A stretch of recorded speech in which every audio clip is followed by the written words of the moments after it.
Hello, good morning students. बेटा 11th class में exercise हमारे पास चल रही है 9.3। इस एक्सरसाइज के हम 5th क्वेश्चन तक कंप्लीट कर चुके हैं। इस एक्सरसाइज का मेन टॉपिक है एपी में सम। और एपी में बेटा सम ऑफ एन टर्म्स का फॉर्मूला होता है n/2 into 2a plus n minus into D, जहाँ पर a फर्स्ट टर्म को रिप्रेजेंट करता है और d कॉमन डिफरेंस को रिप्रेजेंट करता है। सिक्स्थ क्वेश्चन में चलते हैं हम। सिक्स्थ क्वेश्चन के फर्स्ट पार्ट में आपसे एक एपी दी हुई है। इस एपी की एन टर्म्स का सम आपने फाइंड आउट करना है।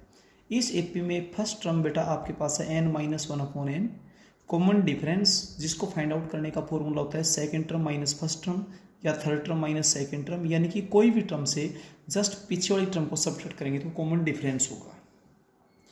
अब इसमें एन टर्म्स का जब आप सम करेंगे तो इसका रिजल्ट होता है n/2 into 2a plus n minus into D. आप यहाँ पर a और d की वैल्यू बेटा पुट कर देंगे। a आपके पास है n-1/n और कॉमन डिफरेंस है -1/n। अब बेटा जब आप कैलकुलेशन करेंगे तो n एलसीएम आ जाएगा 2n-2 माइनस n प्लस 1 हो जाएगा इस माइनस की वजह से। 2n में से n को सब्ट्रैक्ट करेंगे तो n -2 प्लस 1 -1/n, n से n कैंसिल हो जाएगा n-1/2। ये था सिक्स्थ क्वेश्चन का फर्स्ट पार्ट। अब चलते हैं सिक्स्थ क्वेश्चन के सेकंड पार्ट में। आपसे एपी दे रखी है 0.7, जिसको आप 0.70 भी लिख सकते हैं, plus 0.71 plus 0.72 and so on up to 100 terms आपके पास। इस तरीके से जब 100 टर्म्स हैं तो बेटा यहाँ पर फर्स्ट टर्म है 0.70, common difference second term minus first term 0.01 आएगा। ध्यान दिए, अब आप 100 टर्म्स का सम करेंगे तो n की जगह तो 100 हो जाएगा और a और d के लिए n/2 into 2a plus n minus 1 into D. हमने a, d और n की वैल्यू पुट कर दी। अब कैलकुलेट करेंगे बेटा, ये हो जाएगा 50, ये 1.40, ये हो जाएगा 0.99। जब आप ऐड या सब्ट्रैक्ट करते हैं तो डेसिमल के नीचे डेसिमल आता है, ये हो जाएगा 2.39 और 50 से इसको मल्टीप्लाई कर देंगे। तो इसको जब बेटा 50 से आप मल्टीप्लाई करेंगे तो आपके पास हो जाएगा 119.5। इसके बाद चलते हैं थर्ड पार्ट में। इसका थर्ड पार्ट में पी दे रखी है √2, यहाँ पर आपके पास है √8, जिसको 2√2 लिख देंगे। यहाँ पर है √18, 18 को 9 मल्टीप्लाई 2, 9 12 कर 3 हो जाएगा 3√2 एंड सो ऑन। इस एपी में फर्स्ट टर्म आपके पास है √2 और कॉमन डिफरेंस भी आपके पास √2 ही आएगा। क्लियर है। और इसमें सम ऑफ एन टर्म्स पूछा गया है तो सम ऑफ एन टर्म्स का फॉर्मूला होता है आपके पास होता है बेटा n/2 into 2a plus n minus 1 into d. A और डी के लिए √2 आप पुट कर दें और इसकी कैलकुलेशन करें। √2 माइनस √2 हो जाएगा, √2n एज इट इज। अब आप यहाँ से √2 कॉमन ले सकते हैं n+1। इस √2 से इस 2 को कैंसिल करेंगे तो यहाँ पर √2 हो जाएगा n+1 into n divided by √2। इसके बाद चलते हैं क्वेश्चन नंबर 7 में। ध्यान से देखिएगा, सम ऑफ m टर्म्स का फॉर्मूला दे रखे है 3m² प्लस 4m। तो आप mth टर्म फाइंड आउट कैसे करेंगे? सम ऑफ m टर्म्स में से m-1, देखिए ये आपके पास m टर्म्स है, इन सभी के सम में से m-1 टर्म्स का सम सब्ट्रैक्ट कर दें तो mवी टर्म ही बचेगी आपके पास। तो mth टर्म फाइंड आउट करने का फॉर्मूला होता है sm माइनस sm-1। sm आपसे गिवन है तो sm जब आपके पास है तो sm-1 तो फाइंड आउट कर ही सकते हैं। जहाँ पर m है वहाँ पर m-1 पुट कर देंगे। 3m² प्लस 4m, 3m की जगह m-1 का whole square plus 4m, m की जगह -1। अब ये तो एज इट इज है, बीच में माइनस का ध्यान रखें। a माइनस बी का होल स्क्वायर होता है a² plus b² minus 2ab, उसको 3 से मल्टीप्लाई करें, माइनस भी है तो a² plus b² minus 2ab, तो इसको -3 से मल्टीप्लाई कर दे प्लस 4m और -4, लेकिन इस माइनस भार की वजह से माइनस का 4m हो जाएगा प्लस का 4 हो जाएगा। अब आप इसको कैलकुलेट करेंगे तो 6m प्लस 1। अब mth टर्म आपके पास आ गया। अब टर्म कौन सी पूछो? इसने pv टर्म पूछी है तो जहाँ पर m है वहाँ पर आप p पुट कर देंगे तो आपके पास 6p प्लस 1 हो जाएगा। अब चलते हैं 8th क्वेश्चन में। इस एक्सरसाइज का जो 8th क्वेश्चन है वो आपके पास है n की प्रूव करो कॉमन डिफरेंस इसकी इक्वल होता है। देखिए सबसे पहले एपी में अभी हम जिक्र कर रहे थे nth टर्म फाइंड आउट करने का फॉर्मूला होता है इसी के मुताबिक S N minus S N minus one, N term के सम में से एन माइनस वन टर्म का सम सब्ट्रैक्ट कर दो तो एन टर्म ही बचेगी। इसी पैटर्न पे N minus one th term जब बताएंगे तो एन की जगह एन माइनस वन लिखो, एस एन माइनस वन, यहाँ पर एस एन माइनस टू। अब देखिए कॉमन डिफरेंस का फॉर्मूला क्या होता है कि किसी भी टर्म से जस्ट पीछे वाले टर्म को सब्ट्रैक्ट कर दे, N th term minus N minus one th term, N th term ये रही आपके पास, N minus one th term ये रही आपके पास, बीच में माइनस है इसलिए इन दोनों टर्म्स का साइन चेंज कर दे। और बेटा यही आपने प्रूव करना था, हेंस प्रूव। क्लियर है। अब चलते हैं क्वेश्चन नंबर 9 में। देखिए क्वेश्चन नंबर 9 में क्या बोलता है, एपी का जिक्र है। जब भी एपी का जिक्र हो तो आप सबसे पहले लिखेंगे let A be the first term and D be the common difference in AP. इसने सेकंड टर्म 2 दे रखी है। एपी में सेकंड टर्म का फॉर्मूला होता है ए प्लस डी 2। फिर इसने सेवंथ टर्म 22 दे रखी है। सेवंथ टर्म का फॉर्मूला होता है ए प्लस 60, क्योंकि एपी में एनथ टर्म का formula a plus n minus one into d होता है। अब जब आप इनको सोल्व करेंगे तो सेकंड में से फर्स्ट में से सेकंड को सब्ट्रैक्ट कर लेना, तो डी की वैल्यू आपके पास आएगी 4। जब डी की वैल्यू आप 4 किसी एक में पुट करेंगे तो ए की वैल्यू आपके पास -2 आ जाएगी। अब फर्स्ट टर्म और कॉमन डिफरेंस आपके पास अवेलेबल है। आपने सम ऑफ 35 टर्म्स फाइंड आउट करना है। एस एन का फॉर्मूला आप जानते हैं, n by 2 into 2a plus n minus 1 into D. Clear है। तो n 35 है, a -2 है, d 4 है। बेटा पुट कर दें और कैलकुलेशन करें, ये रिजल्ट आपके पास आएगा 2310। इसका सेकंड पार्ट बिल्कुल सेम एज इट इज है, आप उसको खुद ब खुद करें। इसका थर्ड पार्ट यहाँ पे बता रहे बेटा। एक एपी में फर्स्ट टर्म तो हमने ए ले ली और कॉमन डिफरेंस को डी ले लिया। इसकी 12th टर्म -13 दे रखी है। 12th टर्म का फॉर्मूला होता है a plus 11d is equal to -13।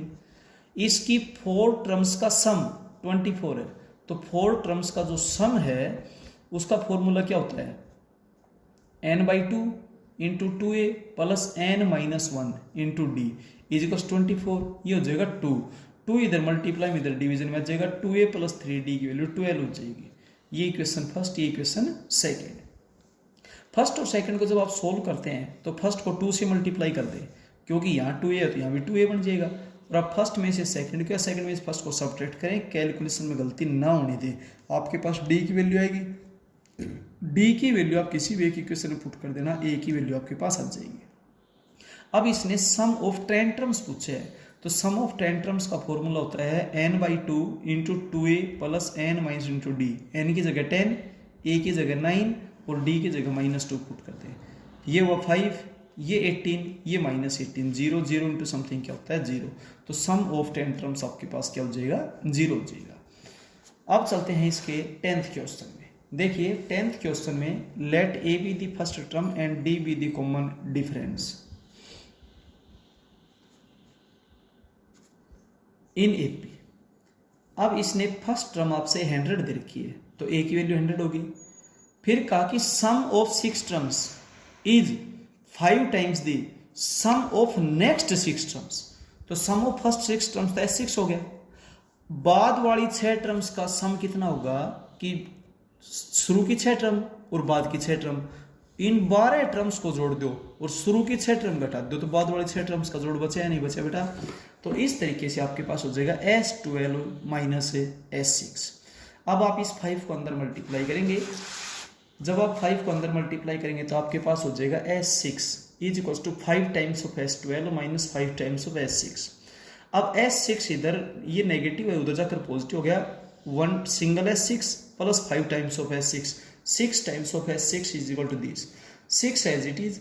Sn का फॉर्मूला लगाते हुए n की जगह 6 पुट कर दो, n by 2 into 2a plus n minus into D.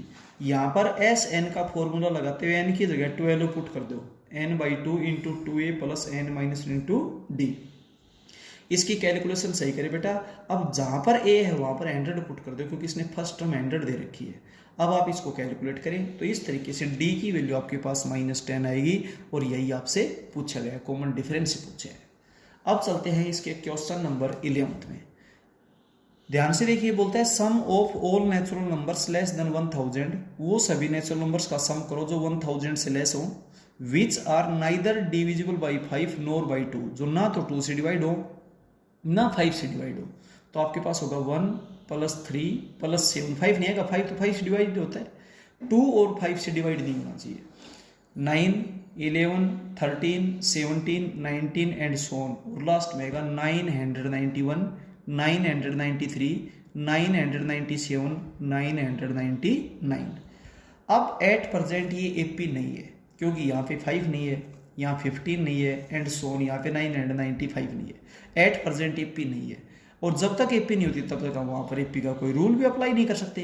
तो इसको एपी में कन्वर्ट करने के लिए हमने इसके 4 टर्म्स जोड़ दी, इनको ऐड करेंगे तो 20, फिर ऐड करेंगे तो 60, फिर अगले 4 टर्म्स ऐड करेंगे तो 100, और लास्ट की टर्म्स ऐड करेंगे तो बेटा ये आ जाएगा आपके पास। अब ये फिलहाल एपी है, और एपी है तो फर्स्ट टर्म क्या है आपके पास 20, कॉमन डिफरेंस आपके पास क्या है 40। अब हमें ये पता होना चाहिए कि लास्ट टर्म कौन सी टर्म है, ठीक है। तो इस टर्म का माइनस टर्म मान लेते हैं, a + n - 1 × d, a और d की वैल्यू आप पुट कर देंगे। अब ये 20 इधर पॉजिटिव, इधर जाकर नेगेटिव हो गया, 40 इधर मल्टीप्लाई था उधर डिवीजन में चला जाएगा, 1 इधर माइनस का इधर करके प्लस का हो जाएगा, तो n की वैल्यू आपके पास क्या हो जाएगी 100 हो जाएगी। क्लियर है। अब n की वैल्यू 100 हो गया, फर्स्ट टर्म 20 हो गया, कॉमन डिफरेंस 40 हो गया। अब Sn का formula n/2 into first term plus last term भी अप्लाई कर सकते हैं क्योंकि हमारे पास लास्ट टर्म अवेलेबल है इसलिए, otherwise n/2 into 2a + n - 1 into d ये फॉर्मूला हम लगाते हैं। ये हो जाएगा 50, इनको ऐड करेंगे तो ये हो जाएगा 4000, 4000 को 2 से कैंसिल कर दे, 2000, 2000 को 100 से मल्टीप्लाई कर दे, 2 लाख। ये बेटा आपके पास रिजल्ट है। अब चलते हैं next question. Next question 12th question का फर्स्ट पार्ट है, देखिएगा। एपी का जिक्र है तो सबसे पहले हम लेते हैं let A be the first term and D be the common difference. अब इसने क्या कहा कि इस एपी में sum of n terms, S n sum of n terms को रिप्रेजेंट करता है, n/2 into 2a + n - 1 into d। Clear है।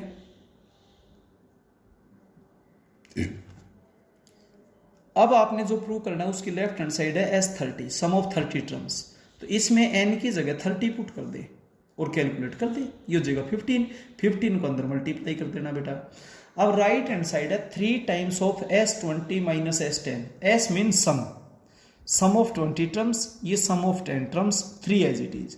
जब आप कैलकुलेट करेंगे 10 को अंदर मल्टीप्लाई कर देना, माइनस है बीच में ध्यान दिए, हो जाएगा 5 को अंदर मल्टीप्लाई करना, दोनों का साइन चेंज हो जाएगा इस माइनस की वजह से। 20a - 10a आपके पास 10a बचेगा, 190d - 45d 145d होगा। इस 3 को जब आप अंदर मल्टीप्लाई करेंगे तो बेटा आपके पास लेफ्ट और राइट दोनों सेम आ जाएंगे, हेंस प्रूव्ड। ये आपने प्रूव करना था। तो कोई भी एक एपी है तो इसलिए let A be the first term and D be the common difference in AP, ऐसा और लिखे बेटा, इन एपी। ठीक है। अब इसका जो सेकंड पार्ट है उसमें आपके पास 3 एपी है जिसमें सभी की फर्स्ट टर्म तो 1 है। Let A be the first term in each AP. Clear है। And D1 D2 D3 are the common differences in first second and third AP respective. First AP में कॉमन डिफरेंस D1 मान लिया, second AP में common difference D2 मान लिया, और third AP में common difference D3, क्योंकि ये अलग अलग है और सभी में फर्स्ट टर्म सेम है इसलिए हमने उसको ए लिख लिया। तो ये बोलता है first term is unity, unity होता है 1, तो ए की वैल्यू तो 1 होगी, और इनके कॉमन डिफरेंसेज हैं 1 2 और 3। फर्स्ट एपी में कॉमन डिफरेंस 1 है, सेकंड एपी में कॉमन डिफरेंस 2 है, थर्ड एपी में कॉमन डिफरेंस 3 है। अब आप प्रूव कीजिए S1 + S3।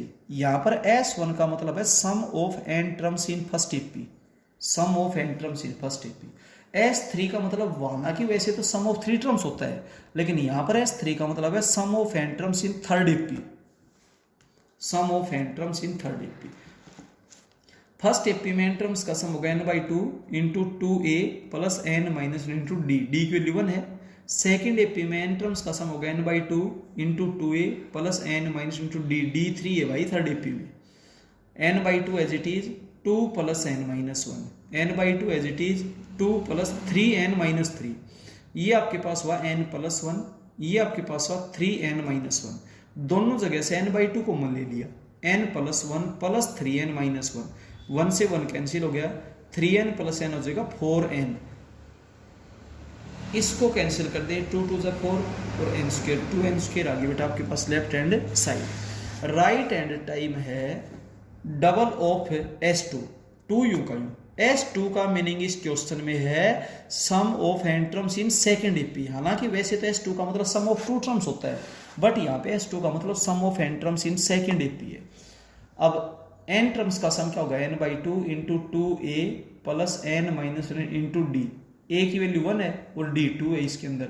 अब जब आप कैलकुलेट करेंगे तो 2 प्लस 2n माइनस 2, 2 से 2 कैंसिल हो गया, फिर इस 2 से ये 2 कैंसिल हो जाएगा, 2n को जब n से मल्टीप्लाई करेंगे 2n स्क्वायर। बेटा यही आपने प्रूव करना था। अब चलते हैं क्वेश्चन नंबर 13 पे, ध्यान से देखें। आपके पास 2 एपी है, हमने मान लिया let a be the first term and d be the common difference in first AP, small a और small d। a be the first term and d be the common difference in second AP, ये capital A लिए, capital A और capital D। आपने क्या करना है कि इन APs की 8th टर्म का रेशियो बताना है। 8th term in first AP, 8th term in second AP. First AP की 8th टर्म आपके पास होगी a plus 7d, second AP की 8th टर्म होगी a प्लस 7d। अब देखिए मैं टर्म को सम में रिप्रेजेंट करना चाहता हूं, तो सम का जब फॉर्मूला आप बोलते हैं SN, sum of n terms, तो आपके पास होता है n/2 into 2a plus n minus 1 into D, ये फॉर्मूला होता है। और टर्म का जो फॉर्मूला होता है वो होता है a plus n minus 1 into D. ये दोनों रिजल्ट अच्छे से याद है। तो टर्म का फॉर्मूला है उसको हम सम के फॉर्मूले में कन्वर्ट करते हैं, तो सम में यहाँ पर 2 आता है, तो इसलिए 2 से न्यूमरेटर को मल्टीप्लाई, 2 से डिनोमिनेटर को मल्टीप्लाई। d के साथ जो n माइनस 1 होना चाहिए, तो 14 को 15 माइनस 1 लिख दिया। अब यहाँ पर है ना, तो n/2 भी चाहिए, तो ऊपर भी 15/2 से, नीचे 15/2 से। n/2 into 2a plus n minus into d represent कर दिया। ये तो है sum of 15 terms in the first AP, ये sum of 15 terms in the second AP. और n टर्म्स के सम का रेशियो दे रखे है, ratio of sum of n terms. ये फर्स्ट एपी में n टर्म्स का सम, ये सेकंड एपी में n टर्म्स के सम का रेशियो है। तो n की जगह 15 पुट कर दो। n की जगह जब 15 पुट करेंगे तो 14 माइनस 4 इंटू 15, 3 इंटू 15 प्लस 5, जब आप कैलकुलेट करेंगे तो ये आपके पास आएगा -46 अपॉन 50 माइनस 23 अपॉन 25, यानी कि -23/25 इस तरीके से आएगा। तो आपने टर्म को सम के फॉर्मूले में रिप्रेजेंट करने के लिए a की जगह 2a चाहिए, तो 2 से मल्टीप्लाई 2 से डिवाइड किया, फिर d के साथ जो मल्टीप्लाई वो n माइनस 1 की फॉर्म में होना चाहिए, तो 14 को 15 माइनस 1 लिखा। अब n की वैल्यू आपके पास आ गई, आगे n/2 चाहिए, तो 15/2 से ऊपर मल्टीप्लाई नीचे। ये है सम ऑफ 15 टर्म्स का रेशियो, और दे क्या रखे है सम ऑफ n टर्म्स का रेशियो, तो n की जगह 15 पुट कर दो, ठीक है, और सॉल्व कर दो बेटा। ये आपका रिजल्ट है। इस टाइप का जो भी क्वेश्चन को बिल्कुल इसी तरीके से किया जाएगा। इस क्वेश्चन का जो सेकंड पार्ट है बिल्कुल बेटा सेम एज इट इज है, आप उसको खुद ब खुद करें। और फिर भी अगर किसी टाइप की कोई प्रॉब्लम आई तो बेटा आप जूम क्लास में पूछिएगा, व्हाट्सएप पे पूछिएगा या फोनिकली पूछिएगा, बट काम को बहुत ही साफ, सुंदर और सही तरीके से करें बेटा। और किसी भी प्रॉब्लम के लिए कभी भी कांटेक्ट करें फोनिकली, व्हाट्सएप पे, या बेटा जब अपनी जूम क्लास होती है उस जूम क्लास में रेज एंड कीजिएगा, आपसे आपकी प्रॉब्लम पूछी जाएगी। क्लियर है? Okay, thank you.